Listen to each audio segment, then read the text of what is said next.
ito ay rated SPG. Striktong patnubay at gabay ng magulang ang kailangan. Maaaring may masiselang tema, lengguwahe, karahasan, sexual, horror o droga na hindi angkop sa mga... Nagawa pa rin ngang iligtas ni Matthew ito ngang si Ikit kahit na parehas nga silang ginapos nito ni Rika. Dahil nga ito ngang pagkakagapos dito kay Matthew ay maluwag nga, kaya naman nga't nakaligtas nga siya at dinamay niya na nga itong si Ikit. Ngunit dahil nasa paligid nga lang itong si Rika at si Soraya ay nahabol nga nila itong si Ikit.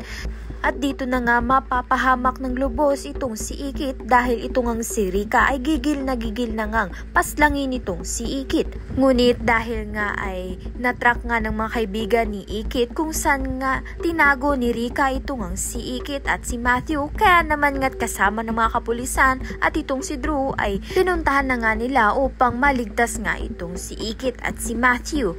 Ngunit natunugan nga itong si Soraya na may mga kapulisan na paparating nga, kaya naman nga't makakatakas nga sila. Ngunit dahil maraming ngang kapulisan ay unang-unang mahuhuli itong ang si Soraya.